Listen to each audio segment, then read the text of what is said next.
shooting to complete this shot this week, or at least complete it enough that I can get my reel together and start applying to studios again. I may have to come back to it and give it another polish pass or two and then just re-update the reel. The biggest note that I have in terms of animation is coming back here is this slide between the first and the second attack.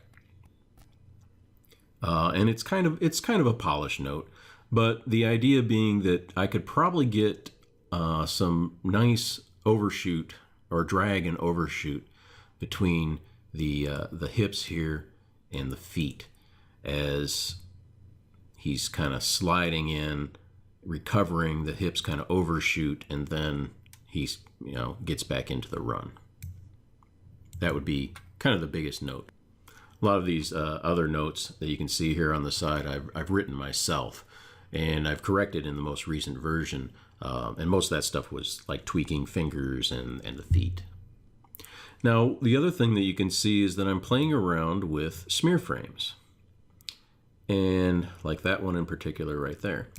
And all I've really done here is just drawn them using Sync Sketch's drawing tools, and doing that just to get an idea of what it looks like and what I'm going to need for the super fast movement, like drawing this sword, like this attack here and this attack here. And then I also did some here at the end. Once I'm happy with those, then I'll build the geometry, as close to that as I can within Maya so that it's super clean. Now, I did get a note on this last smear that I really went overboard on this. I was just kind of playing around with shapes and things just to see what I could get out of it.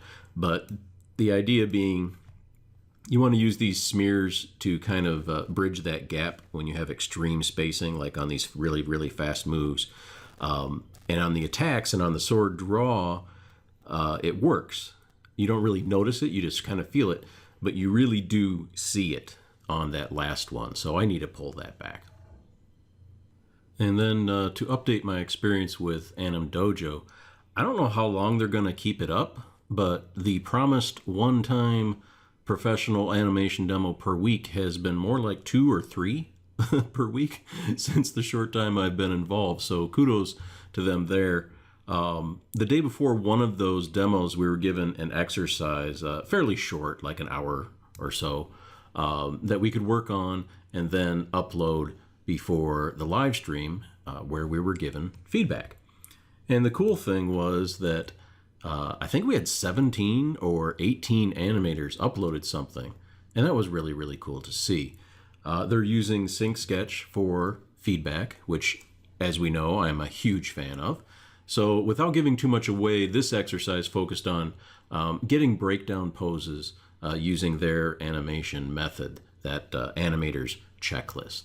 Very effective, in my opinion, as long as you keep working and practicing. And that reminds me, actually, the one thing that has kind of struck a chord with me is that their philosophy is that animation is much like, I guess, like a physical sport, like a hockey or football or something, in the sense that they talk about doing warm-up exercises before you begin each day. Some exercises focus on speed, some on posing, etc., and practice. The metaphor meaning that you're going to be much more effective animating once you've stretched, those brain muscles before jumping right in. I know there's a way better way to say what I'm trying to say, so do me a favor and pretend what I said was like super inspiring, filled with wisdom and conviction. Thanks. Well, that's it for now. Thanks for watching.